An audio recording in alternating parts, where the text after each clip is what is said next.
Rapidement, quelle est l'histoire, si vous pouvez retracer l'histoire de l'hypnose et dans quel courant vous vous inscrivez? Rapidement, juste sur l'hypnose moderne. Évidemment, la France a été leader dans l'hypnose. Elle a été leader avec l'école de Nancy notamment. Et puis les Français ont jeté l'hypnose. On venait de toute la planète pour se former en hypnose en France. Et puis les Français... À quel moment? Oh, c'était il y a un moment, c'était au siècle dernier. Ah, c'est au siècle dernier. Oui. Et les Français ont mis ça à la poubelle pour suivre le freudisme. Les Américains qui sont pragmatiques ont plutôt mis à la poubelle Freud. En 1930, il me semble que c'est. Et ont suivi ce qui marche. Les Américains sont des grands enfants, hein, mais ils ont un avantage, ils sont très pragmatiques. Si ça marche, on garde. Si ça marche pas, on ne suit pas.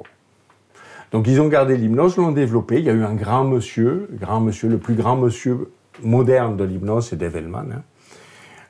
C'est le grand rénovateur de l'hypnose, celui qui a ramené l'hypnose vraiment dans la médecine, dans le soin, dans tous les domaines. C'est Dave Hellman qui a été ce grand homme-là, qui a refondé l'hypnose.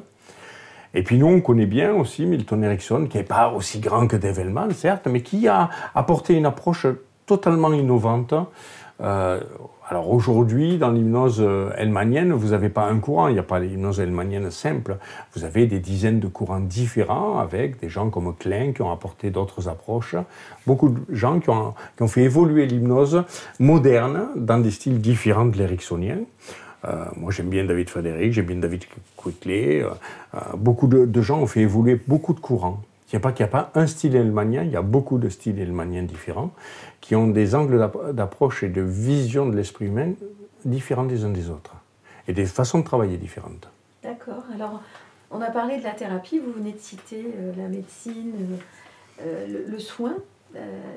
Qu'est-ce que vous diriez l'un et l'autre, comme ça, des métiers qui vous viennent, qui utilisent l'hypnose aujourd'hui? Quels sont les métiers qui utilisent l'hypnose? En fait, c'est pas peut-être que l'hypnose, mais c'est aussi la PNL et l'hypnose, les deux ensemble. Déjà, le métier de création d'une entreprise, à tout niveau de l'entreprise, on peut utiliser la PNL et l'hypnose pour communiquer, pour mieux comprendre. Donc, c'est vraiment des techniques aidantes. La seule chose, c'est qu'il faut penser à les utiliser.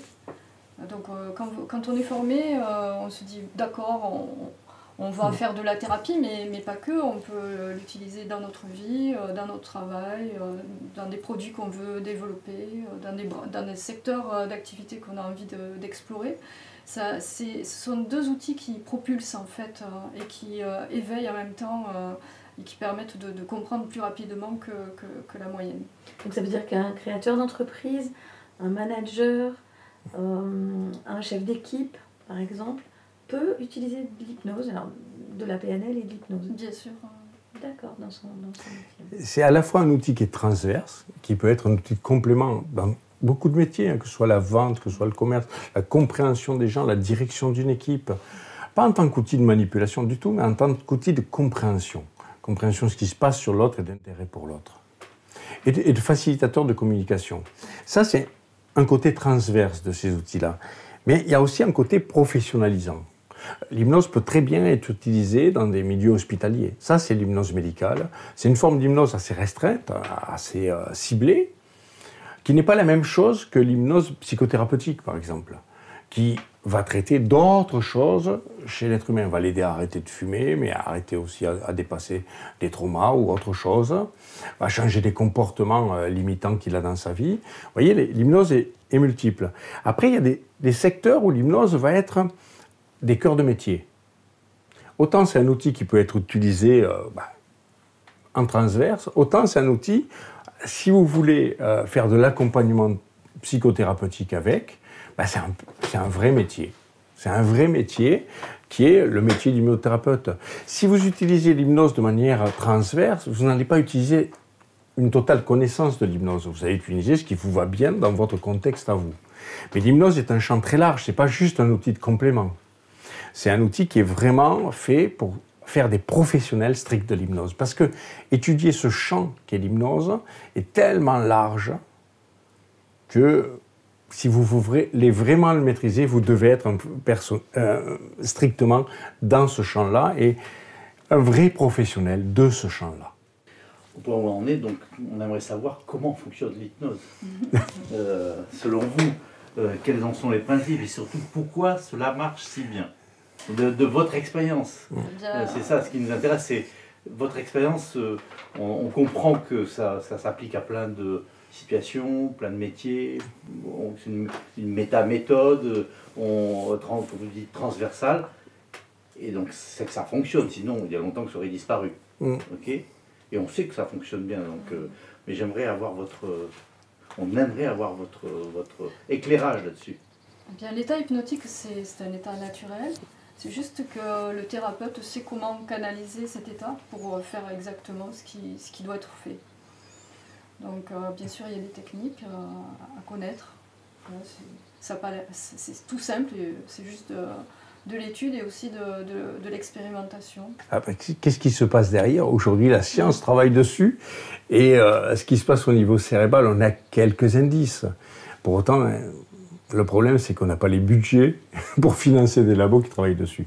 Bien que nous, on a une petite cellule expérimentale et que là, on est en train de voir avec des gens qui sont dans des organismes gouvernementaux pour essayer de monter des projets avec eux d'expérimentation. Ce qui manque, c'est le nerf de la guerre. Là, c'est les budgets. Pour savoir qu'est-ce qui se passe. On sait que c'est fonctionnel. On constate. On fait un état des lieux. On constate que c'est fonctionnel. Mais qu'est-ce qui se passe cérébralement derrière? On n'est encore qu'au début du financement de cette recherche-là. Est-ce qu'il y a des fondements scientifiques Aujourd'hui, les publications scientifiques, il y en a beaucoup. Pas en France. La France n'a pas les moyens de financer de la recherche, ou très peu. Mais par contre, Milton Erickson et d'autres aux États-Unis ont fait énormément de publications. Il y a énormément de publications qu'on peut se procurer sur l'hypnose, les ponts somatiques, les ponts affectifs, les ponts langagiers. Il y a eu plein d'expérimentations faites à ce sujet-là. C'est peut-être des choses, je parle de ponts, c'est quelque chose qui n'est pas très connu dans l'hypnose française, mais c'est des façons d'induire qui sont très documentées aujourd'hui, des recherches en hypnose.